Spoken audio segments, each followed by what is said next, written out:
I got the bag. Wow.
Maybe bastard. Mais Vajanta.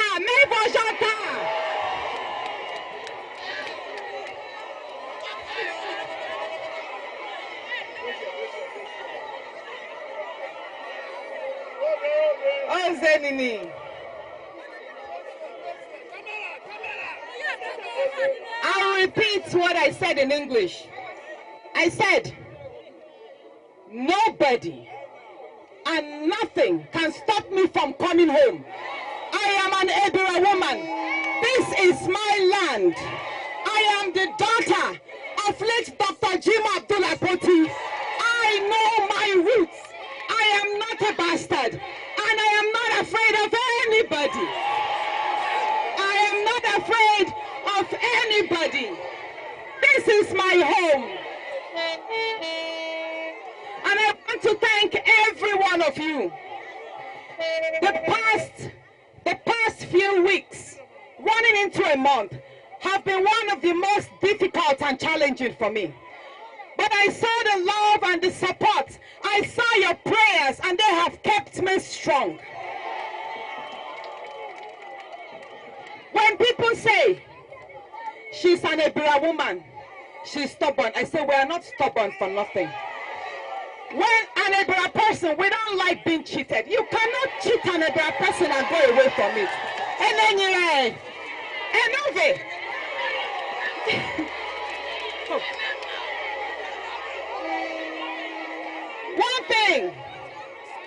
One thing about us, thing about the Ebira people, we're extremely courageous. It might take us time to make up our mind, but the moment we make up our mind to stand for a cause, come rain, March, come shine, we stay focused on our goals.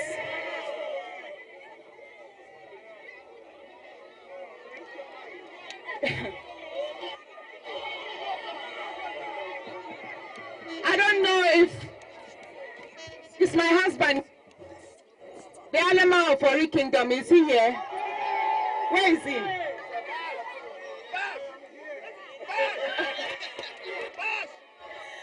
Because of God Almighty, the support of the people, and my husband, High Chief Emmanuel Uduaghan, the Alema of Ori Kingdom. Listen, I am just an ordinary poor Ihima girl, right? If not because of his love, his support, his resources, I think it would have been very difficult for us to have gotten to this point. Let's be very honest. In everything we have done, prayers first. In everything, prayers first, but resources matter a lot. Yesterday, when we read the press release from the state governor, Governor Dodo, barring convoys, movement into the state, and setting up, stop please, and setting up barricades across the major roads leading into Kogi Central, I knew that we were up for a challenge.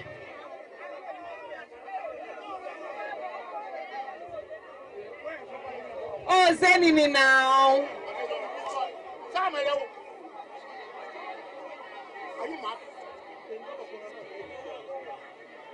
I'll repeat myself again.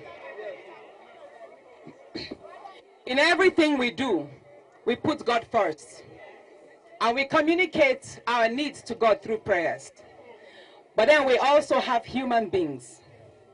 And God walks his ways through people. My husband is one of them. If not because of the resources, his words of encouragement, every day, even while we were coming here today, he kept telling me, believe in your cause, stand strong, it is well. Like I said, I'm just a simply Ihima girl, simple, poor Ebira girl. You all know, I grew up here. Where would I have gotten the resources to hire a helicopter to bring me in today, if not because of my husband? I think God is at work here. God, when he wants to make a purpose, he brings people with resources to you.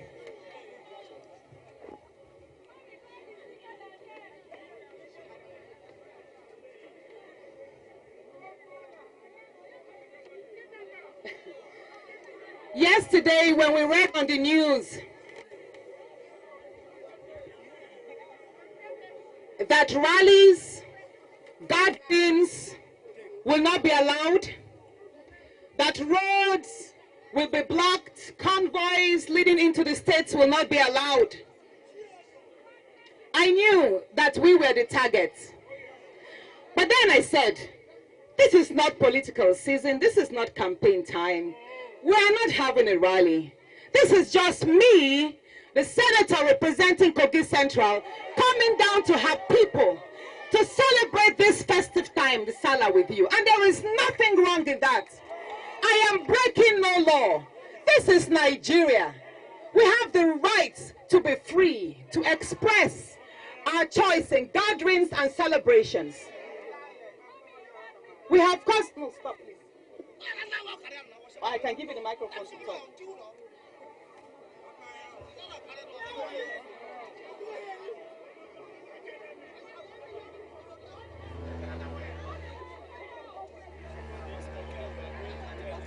There is no law in this country, Nigeria.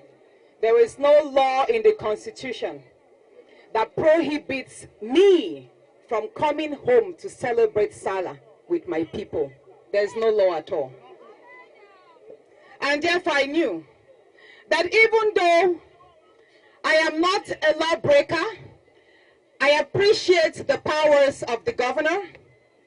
In addition, I also read the statements, the press release from the Commissioner of Police. Okay, I also respect him. But again, we are guarded in our home. This is not the streets, right? So we're breaking no law. And also, we came in with a helicopter. We didn't come by road. So that means we did not break any law again. No convoy.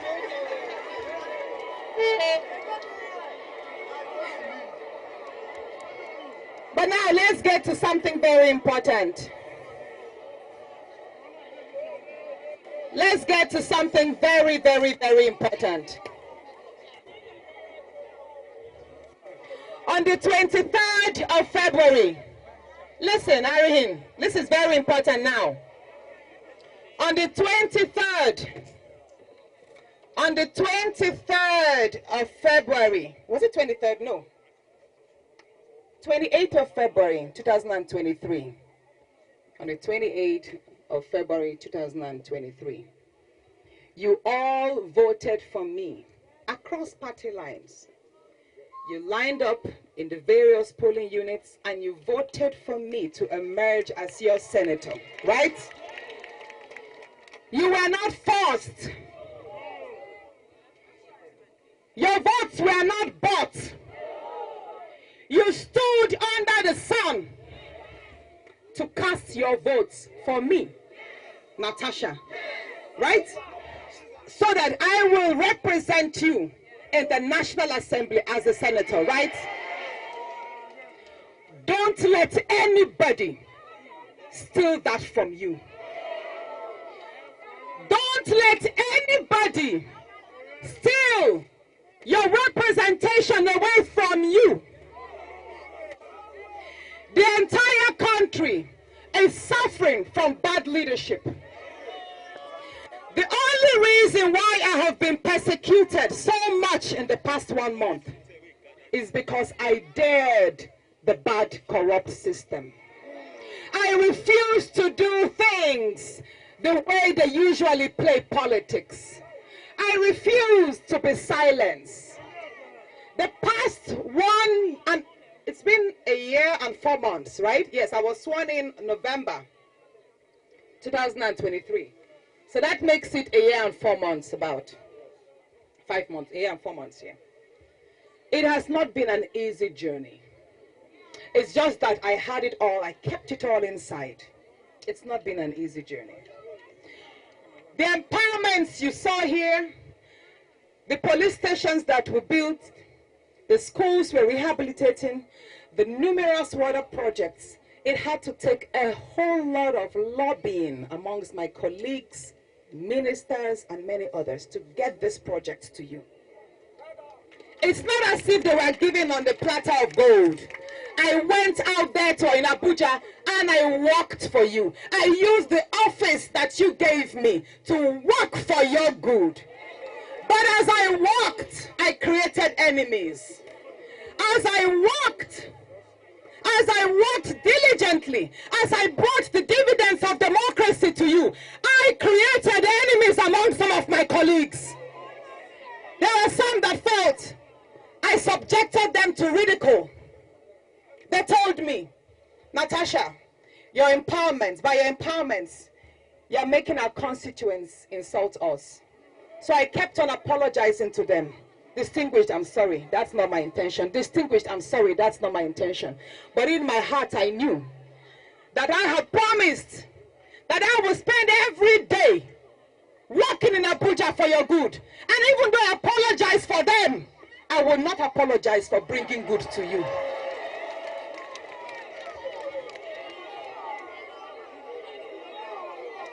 Yes, I stand by my words.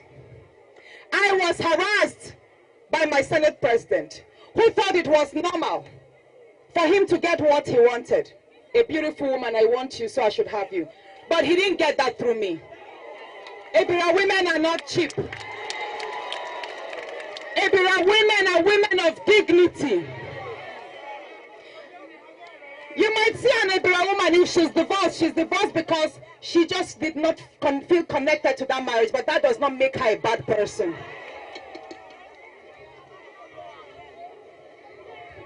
But I will say this, from the time I told him no, things got difficult for me there, but I still kept it here. I was still focused on my work. Senator Ireti mentioned that of all the 4 female senators, I enjoyed the most privileges. But I want to let her know, what she thought was privilege was actually sponsored by my husband or myself, not the Senate President. The fact that many people thought that because the Senate President was friends with my husband, therefore all the projects I had here, he was the one who gave me. And you saw me, he gave me nothing. So I'm telling Senator Ireti, I did not enjoy more privileges than she herself enjoyed or the other women. I actually suffered more.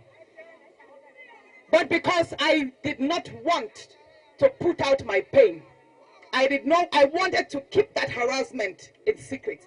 That was why I kept on working. Even if it had to require me spending my own personal money, I had to do it. And people thought it was Akpabio doing all for me. That's not so. It's good I put it right.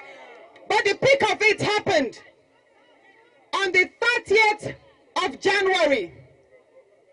This year, on the 30th of January 2025, there was the groundbreaking ceremony of the 5 mini LNGs in Nigeria.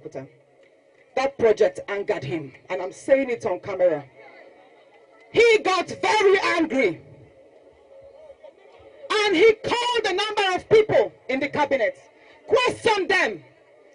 How come that project found its way here? And he said, in his words, he said, how can such resources, gas from the Niger Delta, be moved to the north? That he will stop it.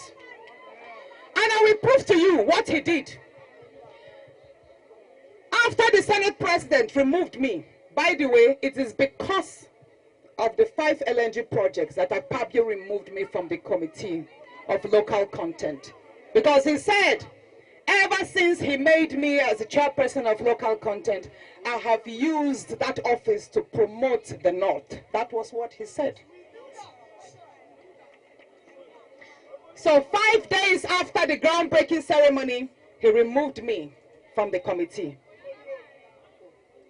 to the Committee on Diaspora. And that's okay. I took it in good faith. I took it in good faith. But what happened after that? He commissioned the Senate President, Godswill Akpabio, commissioned his SLA, his senior legislative aide, on Niger Delta, Dr. Ominimini, who is also the Secretary of PAMDEF. He commissioned him to start online and media propaganda against the 5 LNG plants. You can search on Google, you will see. Dr. Ominimini sponsored a lot of write-ups calling on President Tinubu to cancel the 5 LNG projects. It's all there, you can see it. Check Tribune, Vanguard, This Day. You see Google Dr. Ominimini, and I asked, are we not human beings here? Don't we deserve projects? Don't we deserve developments in Kogi Central, Kogi State? Is Kogi State not part of Nigeria? How can the Senate President, who is the Senate President for the entire country, how can he use his office to promote regional divide? Akpabio is not the Senate President for South-South. He's the Senate President for Nigeria. And it is wrong for Akpabio to use his office to commission and task his SLA, Dr. Minimini, to call for the cancellation of the 5 LNG plants.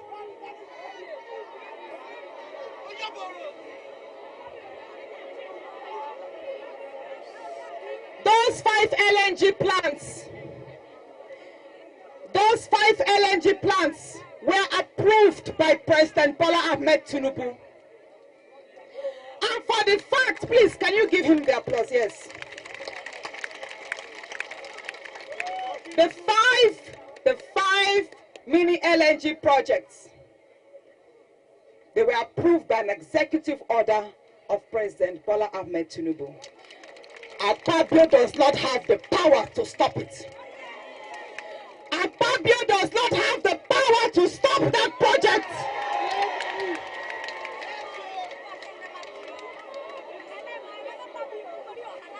We have been quiet for Ajaokuta Steel Company.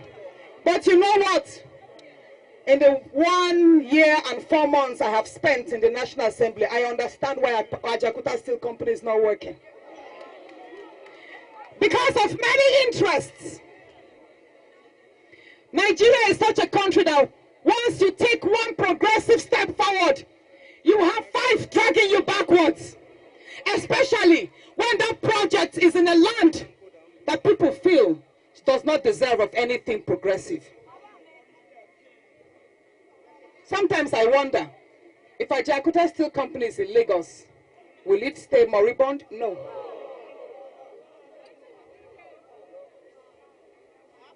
In summary, there's a whole lot happening right now, but a lot is politically motivated. And these people are using the institutions to silence me. And in silencing me, they are silencing you. You agree?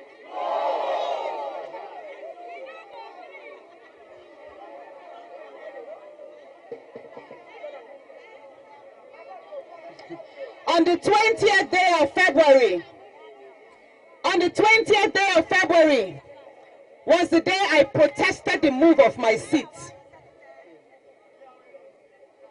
I walked into chambers and I was told by the staff, Senator, you're not sitting here anymore. Your seat is by the corner, near where the workers are sitting down. A corner where the cameras will not get to you. In summary, moving my seat from where I sat before was a way of taking away my visibility. And I said, no, I will not move to that corner. I was not notified beforehand. I was not given a chance to ask, why are you changing my seat? Why can't you move somebody else there? Why me? But I will say this, that I have not told people before. 2 days before that day, a senator called me and said the Senate President had complained about my sitting in that position. And I asked why. He said, each time the Senate President looks at the screen above me, and he sees me there, it angers him. I have not said this anywhere, but I'm saying it today. I was told about it 2 days before. And the night before that day, I mentioned to my husband, I said, the Senate President's hatred for me is deepening. You see, it got to a point whereby everything I did annoyed Akpabio. It got to that point where everything I did, the sheer presence of myself annoyed him. And that is what you call bullying. I was actually being bullied in the National Assembly by himself. Through his actions, I was being bullied. You know, I mentioned, and many of you know, for the past 8 months, I have not been speaking on the floor of the National Assembly. There was an incident that happened here in Oboroke, where after a heavy rainfall, a grandmother and her child were swept off by the flood into an erosion. There was a gully there. I penned that down as a motion so I could read on the floor and have the Senate President call on the SGF's office, because they do have these ecological funds that take care of erosions.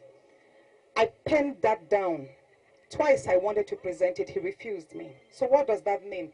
Each time the Senate President denied me a chance of presenting a motion of your needs is a time he silenced you and deprived you of your rights as a citizen. So all the Senate President did to me the past 8 months, silencing my bills, silencing my motions, and not allowing me to participate in debates, he silenced the voice of Kogi Central. I need him to understand the gravity of that.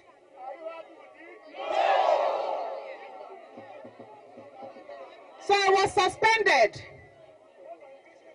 When it all got too much, I decided to table. Oh, by the way, after that seat move on the 20th, that was when I sat my husband and I told him everything that I was going through. I had to open up. So, after I went public with the sexual harassment,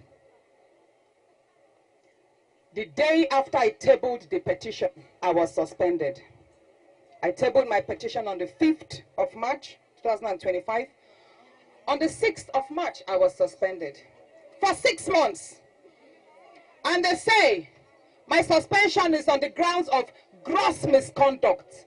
And I ask, what exactly makes up the gross misconduct? Because I refuse to move seats? When there is a video of how the Senate President himself, when Saraki was a Senate President, you all saw how he behaved. I actually applied more decorum. I wasn't moving around as if I was going to fight. I didn't exchange words, and neither did I insult the Senate President. I minded what I said. I was very intentional. I put facts out. I said, Mr. Senate President, I'm not afraid of you. I'm not afraid. May Hianwa, I mean, what they call it. I'm not afraid of you. You want to suspend me? And for clarity again. For clarity. My outburst on that day to the Senate President was in response to the fact that he told the Sergeant at Arms to take me out and told the clerk to prepare for my suspension while I was reading an Order 10. If you watch that video, I stood up and I said, Order 10, Order 10, please, 3 times. I took the book and I started reading Order 10. The Senate President forgot that his microphone was on. And he said, Sergeant at Arms, take her out. I'm not his employee. Akpabio did not employ me. He can't tell people he can't instruct me to be taken out like I'm nobody. Because by telling me to be taken out, he was like telling the whole Kogi Central to be taken out. We are not fools. We are not fools.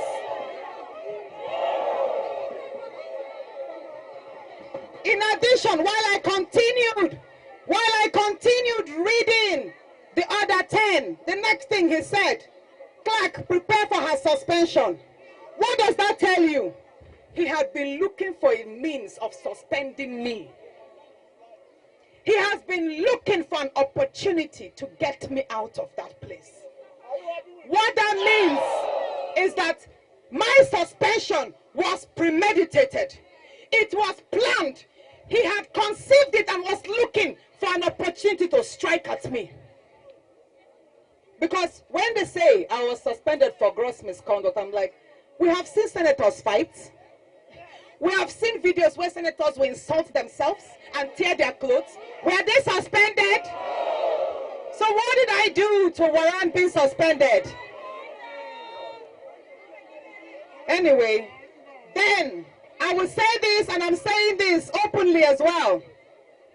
On the 14th day of March, at about 10:30 p.m., on the 14th day of March, at about 10:30 p.m., I got calls that Governor Yahaya Bello was with Akpabio. That night, let me say this now. On the 14th of March, at 10:30 p.m., mind you, 2 days before that, which was on the 12th, Akpabio had called Governor Dodo on the phone that he should commence my recall. But Governor Dodo told him it would be impossible. No, hold on. This was what Governor Dodo said on the 12th. Listen. He said,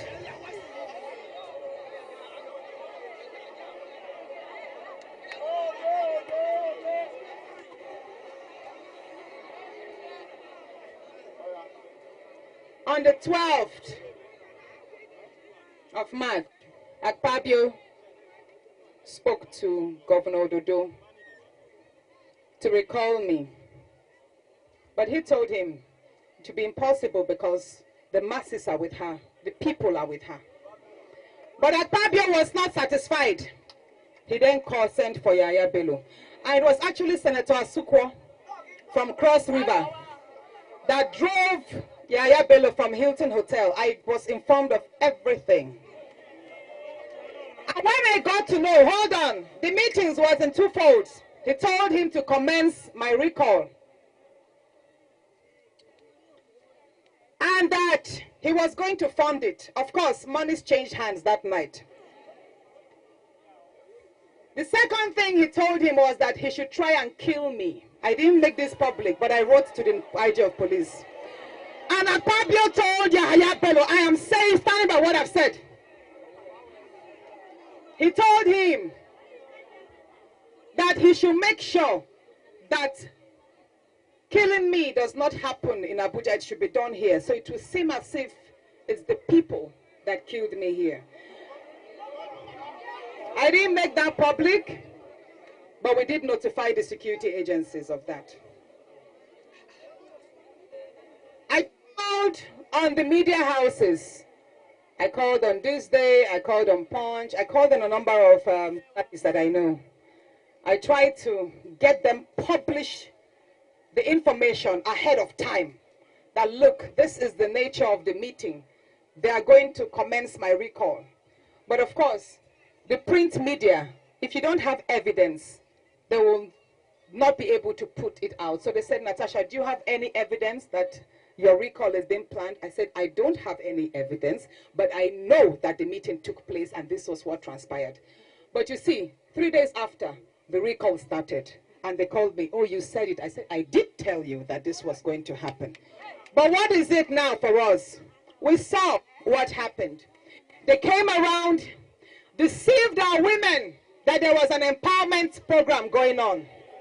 They told them to come out with their voters card and lined up. They took advantage of our illiteracy. They took advantage of poverty. And to many of you, even those of you who are here, I watched the video of the poor old woman pleading that I should forgive her, that she was told, if you are here, or if her son, whoever it is, tell her I'm not upset. Even if those of you, even if you are here and you actually were cajoled or deceived to sign, I'm not upset with you. Because I know that they will not succeed with that illegal act.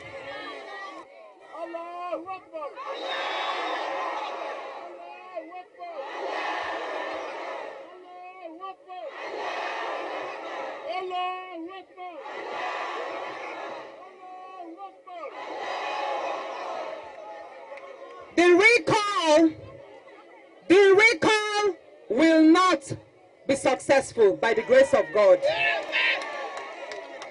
You see, the few videos that circulated and pictures were in Ododo's ward and Yahaya Bello's ward. Most parts of Kogi Central, there was no activity. So what did they do?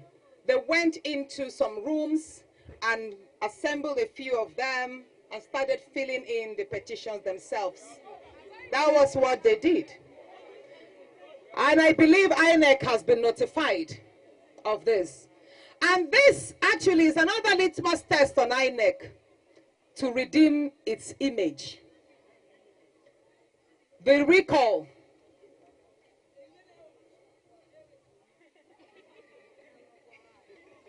Should I give you the mic? Should I give you the mic to speak? No, should I give it to speak? Please, can you step downstairs? No, just don't come. I'm not joking. Don't come here anymore. And then you, professor. If you come to me again, I'll give you the microphone to talk.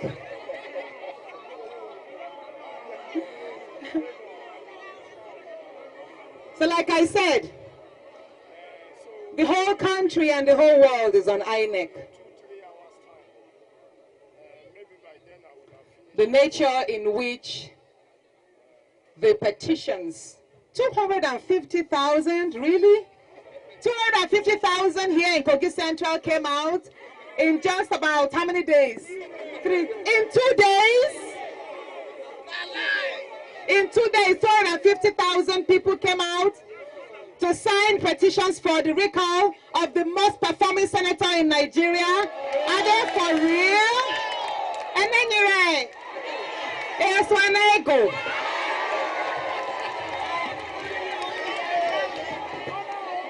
That's impossible. But you know,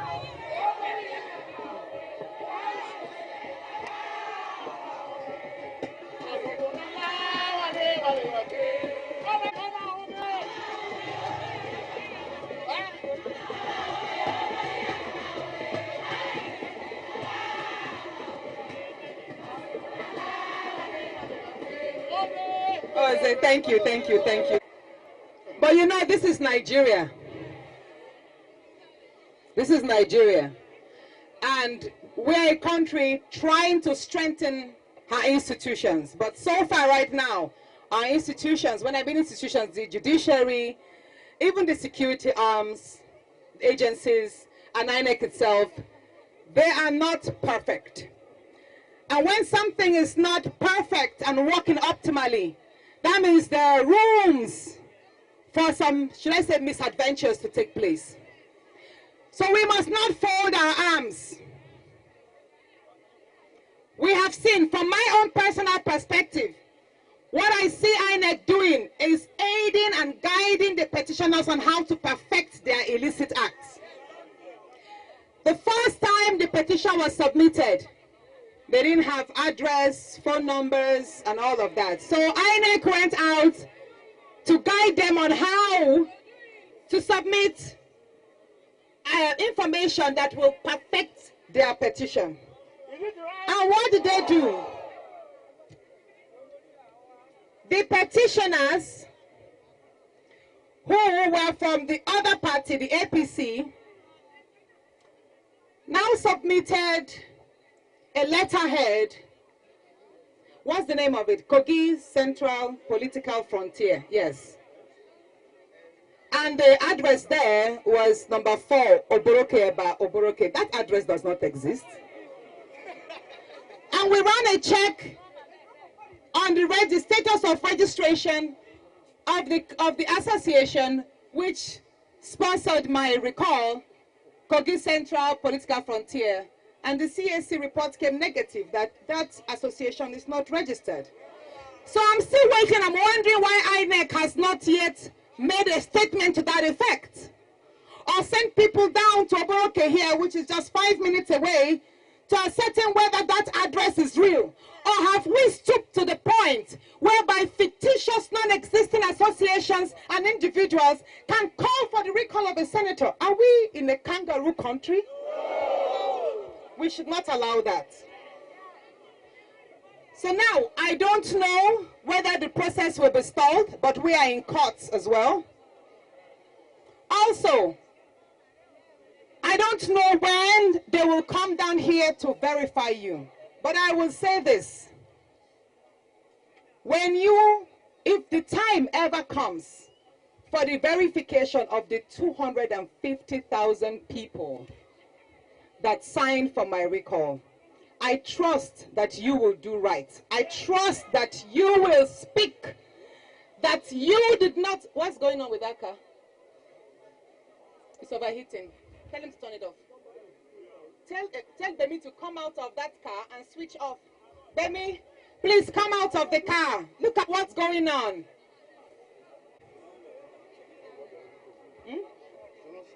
Yes, but whatever it is, I know that if that time ever comes, whereby you will have to face the verification of the signatures, I trust that you will speak your truth.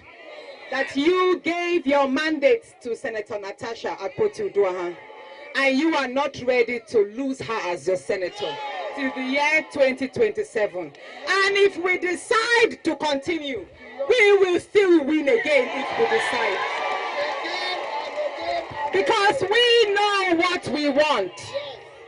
And we are tired of suffering from bad leadership. We are tired of being impoverished.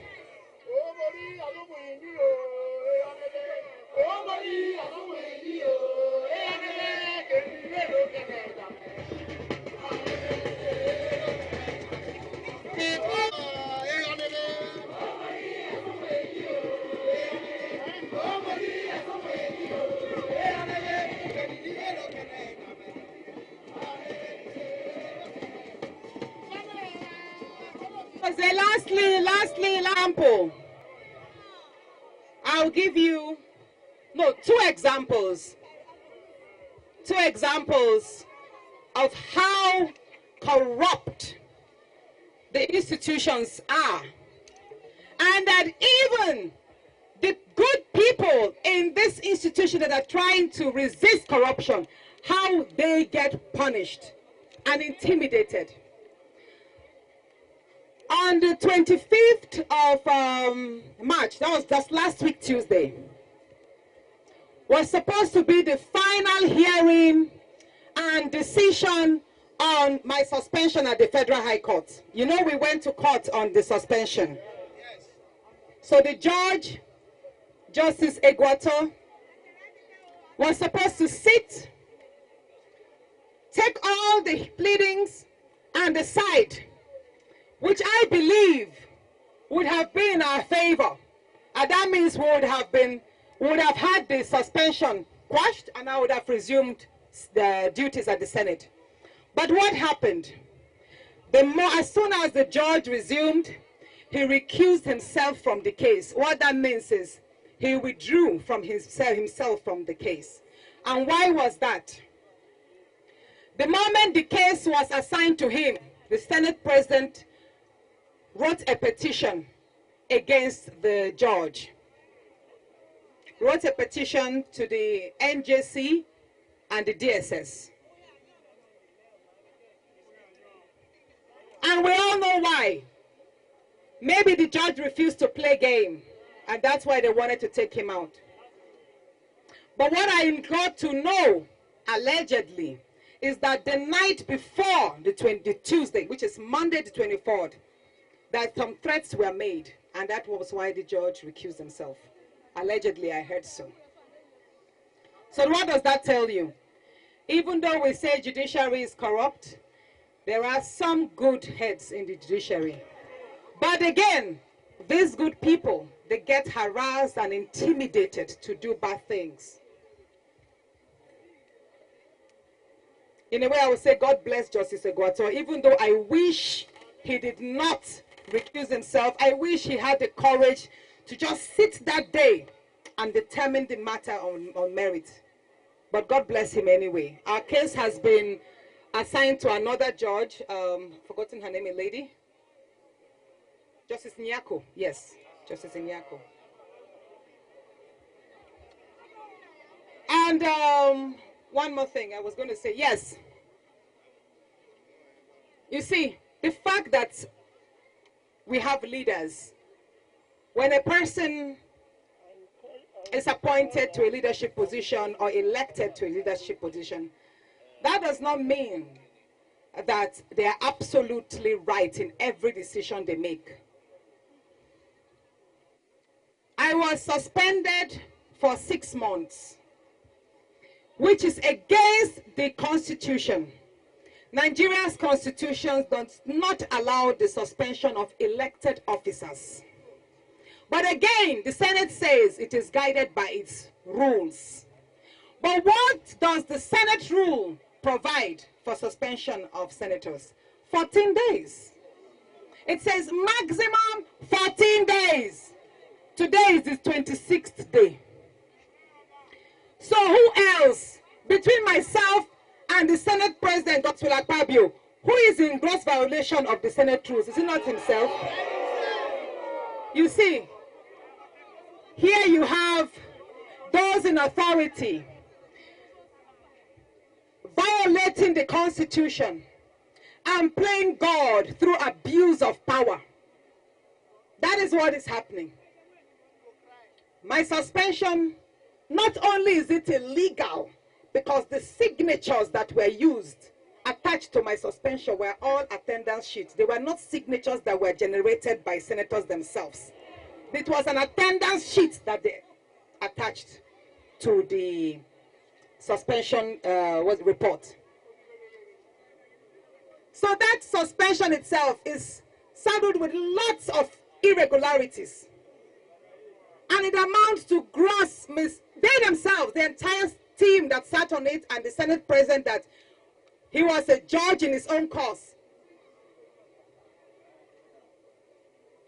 the entire procedure amounts to what they call gross irregularity, gross injustice. And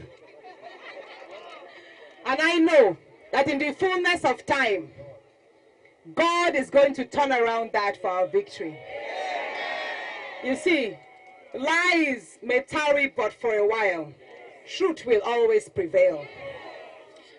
But while we wait unto God, because you see, God does things in miraculous ways. God's time is different. I have had to sit back and ask myself, what have I done wrong? Should I have kept quiet, maybe? But then, how much longer will I keep quiet and watch this man stifle me in that place? Probably almost making me invisible, ineffective there. How long will I keep quiet? Especially when I knew that many women are going through the same thing that I went through there. Many of our daughters who are probably even in universities, no matter how intelligent they are, some lecturers will have asked them to sleep with them before. It happens, our reality, and nobody talks about it enough. Even in the banks or the corporate arena, we have some of our wives, our sisters, our mothers. Even though they are married, you will see their bosses asking for their bodies in exchange for promotion. And nobody speaks about it. So I have thought about this, I've reflected deeply, and I say, you know what? It's about time I speak up. Even though it's going to be difficult, people will attack me, attack my personality, my integrity.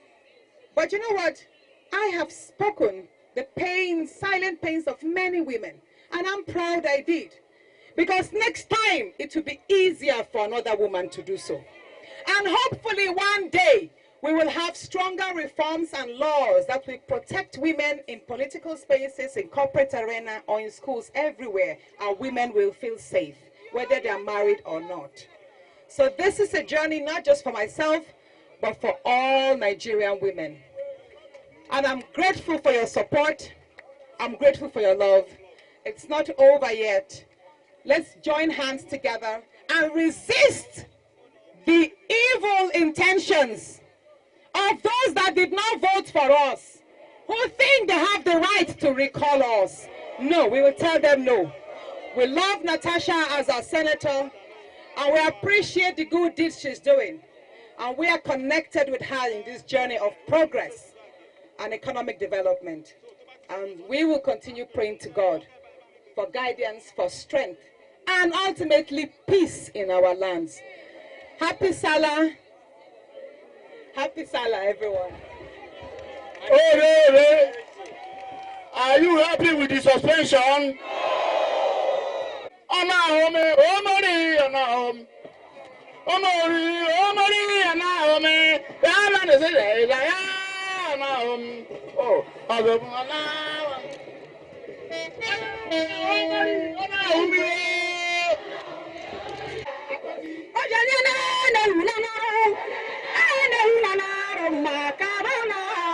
Why Natasha Akpoti? Why Natasha Akpoti? Natasha Akpoti? Why Natasha Akpoti?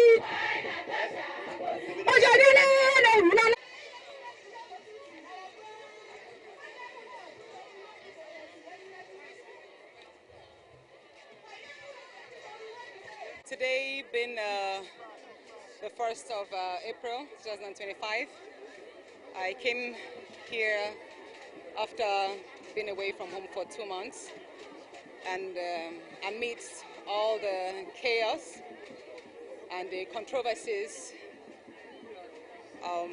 that surrounds myself, the Senate President, the INEX recall, everything, I am actually really pleased with the massive turnout by my constituents to receive me. More importantly, the fact that they were able to dare the unjust restraints that were placed by the governor yesterday, which called for the cancellation of rallies and gatherings and all whatnot. I mean, it's very heartwarming to know that my people were able to come out in such numbers, in their thousands, waited for me since morning, you know, and prayed that I actually come, because, you know, it takes, I keep saying that democracy is all about the people. The government, the real true government are the people. And if I, as a representative, see this amount of love and support, then I think that's where I get my courage from. And then I have no option but to yield to that pull from the people. So I'm so grateful that they came out. I'm so thankful for this reception. And I'm also grateful to my husband for his generosity, I would say, because we spent pretty much all night with our think tank brainstorming how to maneuver the various restrictions that were placed by not only the governor, but the Commissioner of Police earlier today. So we took a whole lot to think, okay, we were not to use the waterways because even the fishing activities were suspended today. So that means any movement on the water could be seen as countering the government order. So we had to take away the access in Kogi Central to the waters because, you know, would have as well gotten in through Ajakuta local government. And then we thought the roads, we saw the list of all the roads that were going to be barricaded from the east, west, south and north. We knew there was no way we could enter the state. The only option we saw was through air.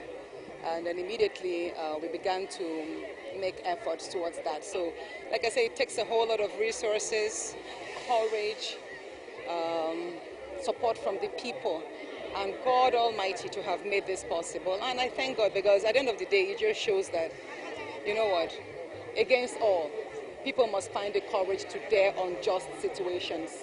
That's it. And whatever happens from today, well, I just commit every day to your hands. With regards to what statements I made today, yes, I still insist on my stance that I was sexually harassed by the Senate President and that the harassment generated into malice, which denied me a lot of my privileges and rights on the floor of the National Assembly, and by extension denied the people of Kogi Central. Each time he denied me a chance to present a concern was him subjecting them to a denial of federal representation, and that's wrong. This is democracy. You can't extend your personal vendetta on one person to the people, you know. And of course, again, I said my suspension is illegal. It's unjust because it contravenes the Nigerian Constitution and even the Senate rules that says the senator should be suspended for just 14 days. Why 6 months? Especially when there are a series of court precedents, you know, in Ali Ndume and Omar Agege's cases. You see that the courts have time after time said you cannot suspend a senator that is duly elected. You cannot, and if you have to apply by the Senate rules, then it will be 14 days. And that's, again, for very serious offenses. So when they say that I was suspended, not for the sexual allegation, but for gross misconduct, the question again is, what exactly did Senator Natasha Akpoti-Uduaghan do on the floor of the Senate that amounts to gross misconduct? I didn't fight. I didn't insult anybody. I wasn't violent. So what did I do? I didn't tear anybody's shirt. We've had senators fight. We've had senators slap each other. We've had senators tear clothes, throw things. In short, even the last 2 weeks, you've seen a whole lot of heated debates on the floor. But nobody was suspended. Why? Because I'm a woman? Or why? Because I'm a minority among the minority? Because when you talk about the larger tribe, ethnicities there, you have about 20 Yoruba senators, Hausas, you have a lot of them, but I'm the only one there. So why? I'm actually even very disappointed that my senators from Kogi, especially the senator from Kogi West, took it upon himself. He did not even mention the fact that Senator Karimi also cooked up a report trying to label me as if I'm a KGB agent infiltrating the National Assembly to disrupt the 10th Assembly and democracy. So what I did in that was that I took a preemptive measure by writing to the police so that they could invite Senator Karimi to testify or attest to the fact, to how he knew about the so-called KGB agent and the infiltration moves. So I call my suspension illegal and unjust, and I hope that the courts will do justice. It's unfortunate that Justice Egwato recused himself on the 25th of March 2025. He did mention that he was recused because of the petitions that the Senate President wrote against him. But then I also got to know, like I said, allegedly, that he was also threatened, because that's what usually happens. And I respect his decision, but I pray that the next judge, who is Justice Binta Nyako, actually will be strong enough to stand against any threats. Because at the end of the day, if the bad people keep winning, that means the entire country will suffer and our democracy suffers. So we need courageous people to strengthen the institutions who are supposed to be independent anyways. I look forward to getting back to the Senate so that I could resume my functions as a senator duly elected by my people. But if perchance I am not recalled at time, I will still continue carrying out my activities. Tomorrow we're going to commence the reconstruction of 3 primary healthcare centers in Kogi Central, and we have a lot of other activities on. We also have some empowerment programs that will be coming up this week here. It doesn't stop me from doing my work, even if it means I have to work extra hard, you know, since I'm out of office temporarily, to make my people feel the good impact of democracy. But I pray that Nigerians across, even beyond Kogi Central, will be able to continuously lend their voices, because an injustice to me is an injustice to everyone. We all see what is happening even to Governor Fubara himself, whereby he's suspended for 6 months as well, against the backdrop, against the Constitution. You know, I did mention that the Nigerian Constitution does not allow the suspension of elected officers. So again, I thank Nigerians, I thank Nigerian women for their support, for their understanding. Yesterday, when I received the award for the voice of good governance, I mean, the chair in the hall, when I was called, just reaffirmed that many people are with me.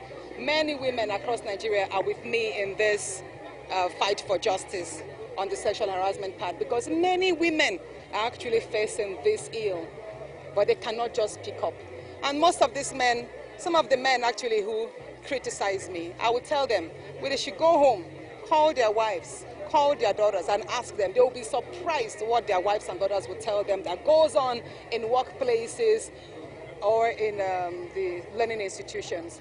So generally, I want to appreciate Nigerians. I want to appreciate the international community, the many international organizations that have lent voices and wrote statements. I want to appreciate Auntie Obi Esekwesili, Kadraya Ahmed, and many others who have, irrespective of their regions or their states, have found a purpose in what I'm doing, and have stood by me through thick and thin. And again, I'm going to call on INEC, and I'm going to call on the police and the DSS. Hey, these are institutions that are meant to safeguard and strengthen Nigeria's ecosystem with regards to the good governance. So it's about time that they find courage to desist from being manipulated by the powerful people, especially those who have so much to throw around. It's about time they resist this temptation so that they'll be able to serve ordinary citizens. I mean, if I myself, being a senator, can be subjected to so much attacks in just the span of 1 month, you can imagine what an ordinary citizen who wants to challenge the illegalities around will face. Do you understand? If I myself, with the support I'm having, with my family support and all that, and my party, I'm still able to face this much attack, imagine what it will happen to an ordinary person. So I think I'll just tell INEC, hey, they should just do what is right. The INEC chairman should not be afraid. He's going to retire soon. This is pretty much his last term. This is the time for him to redeem his image, especially with regards to the conduct of the past elections, as regards to the, especially what was captured in the several electoral observers' reports. The INEC chairman should do right by this recall. I know it's fraudulent. The signatures were collected. The few signatures amongst the lot were collected by fraud, deceit, and many were just manipulated. So it will be really gruesome to know that such illegality will succeed at this day and age. I have nothing been other than a good citizen, a law-abiding citizen, and I don't think I should suffer just because I decide to dare the corrupt institutions. Because what they're doing to me is trying to break me down. All of what has happened is just a plot to break me down, make me apologize and make me fall in line and behave like every other senator or every other politician. But I have always said, I got into politics not to behave like a typical politician, but to try to reform the political space so that it can be safer and more effective, you understand, for Nigerians. So that's it. Thank you very much. Thank you.